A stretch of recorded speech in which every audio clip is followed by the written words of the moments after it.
my background is that, like, career in-house attorney. I was actually the first lawyer and 17th employee at Etsy. I was there for over 9 years and helped take the company public. And then I was the first general counsel at a company called Vroom, and Vroom is now a publicly traded company. I've seen the struggles of small business. And when I heard this about, getting women on boards and really helping small businesses scale, I knew that I really had to join and I had to make this actually happen. And so it is my pleasure to introduce Dottie Schindlinger, the executive director of the Diligent Institute. I'd love to talk with her a little her work on getting women on boards and governance and boardroom diversity. So Dottie, thank you so much for joining us. Thank you so much, Sarah. Hopefully everybody can see and hear me okay. I know there's been a little bit of an internet outage happening across the Northeast this morning, so hopefully I'm coming through loud and clear and you can actually hear and see me. I can see you loud and clear. Dottie, thank you so much. Tell me a little bit about some of the research that you've been doing about women on boards and diversity on boards. Sure. Maybe be helpful if I start by just sharing a little bit about what the Diligent Institute is so that it makes some sense. So Diligent Corporation, which is our parent company, is a software company that provides software for boards of directors and senior leaders of companies globally. We work with about 700,000 board members and senior leaders of companies all around the world.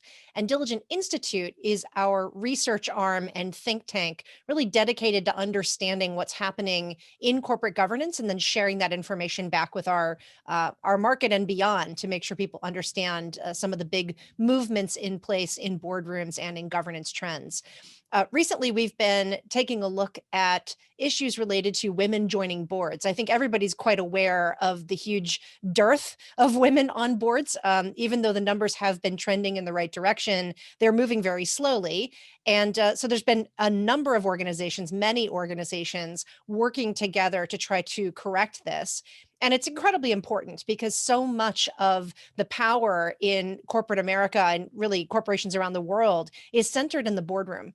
And so making sure that we have the voices at the table to represent the interests of women and really, move that narrative along is so incredibly important. So Diligent Institute did a couple of different research studies related to this.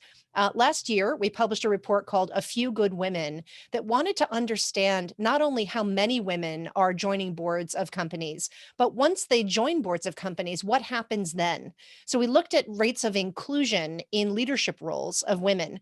And what we learned is that while women really represent a very small fraction of leadership roles on boards, only about 7% of lead directors and board chairs are in fact women, they seem to take those roles at a much faster rate than their male counterparts. So when they join a board, they tend to assume a leadership position, either as lead director or board chair or a committee chair, about 2.5 years faster than their male counterparts. And what that said to us in the research was that when companies are bringing women onto their boards, they're not just looking for a woman.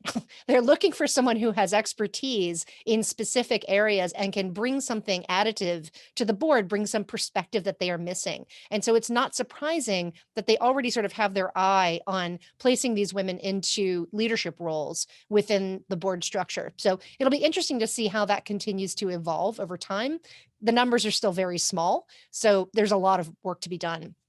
We also then did a report recently with the New York Stock Exchange, where we wanted to understand more about diversity, broadly speaking. So not just gender diversity, but also race, ethnicity, as well as LGBTQIA status on boards of companies.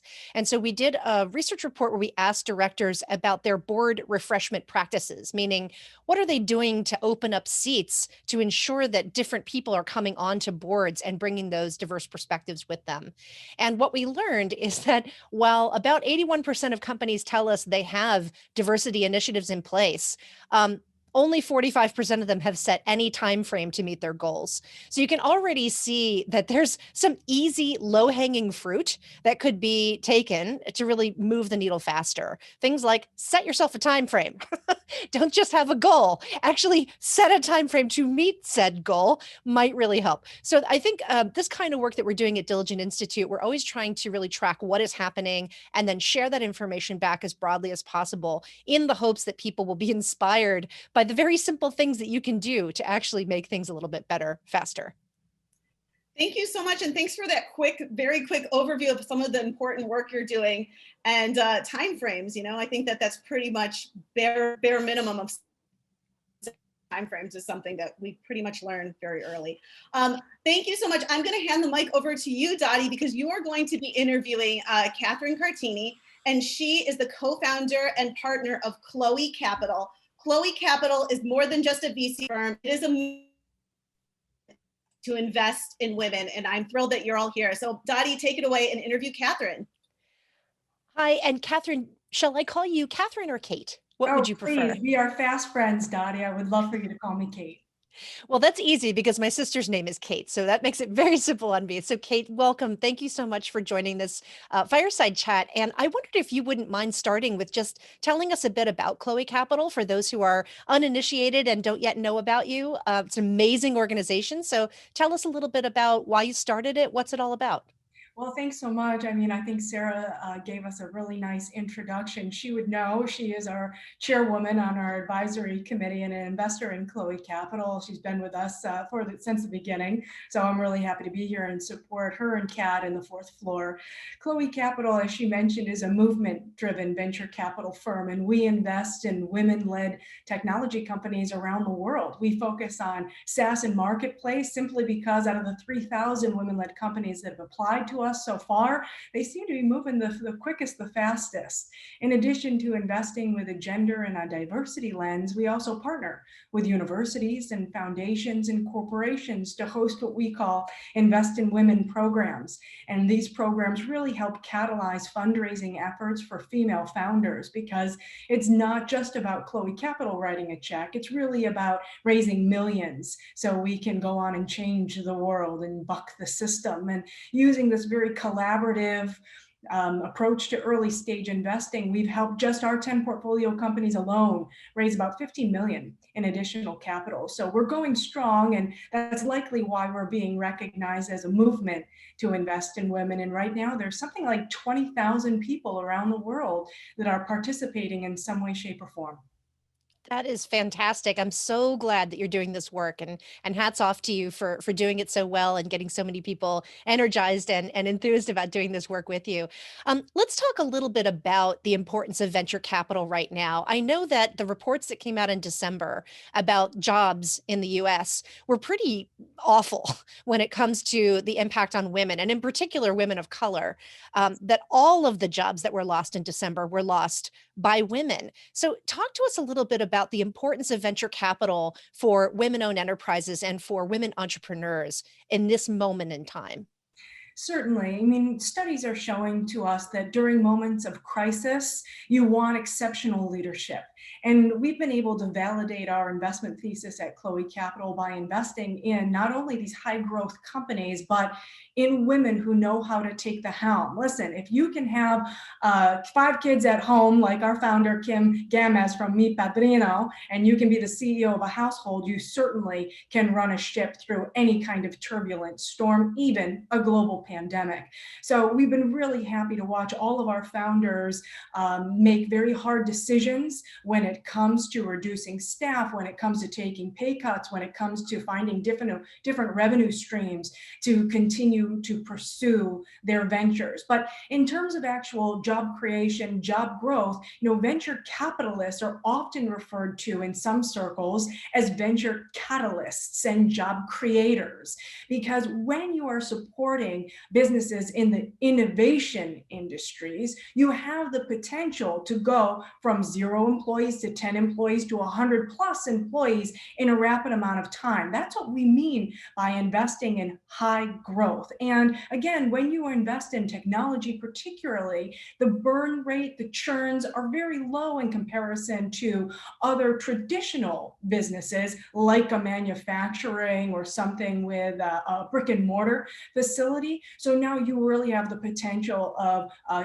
gaining quick jobs on your books fast. We're hoping that when we continue to invest in women-led technology companies and support them with a bit of capital, that they will be able to do this and the economy will still be able to flourish through job creation. But we are just one firm, and that's why we really like to rally the masses in support of what we're doing. I think that's great. I'm wondering if you might maybe get out your crystal ball for a moment and predict for us where you think we might be in terms of venture capital over the next, let's say, 1 year to 5 years. I think, right now is such a challenging time for so many reasons, but if you had to predict where we're heading, do you have a sense for where we might be in 5 years from now? I do. I mean, listen, I'm known for my opinions. So here's what I think. I think venture capital will still exist, but it will not look the way that it did prior to the pandemic. I feel that we are going to have more funds and firms like Chloe Capital that are impact focused or mission focused, that are out there raising micro funds, and they're deploying that capital very specifically. I think that the check sizes are going to be smaller, but when we rally together and we co-invest with each other, we will be able to raise more.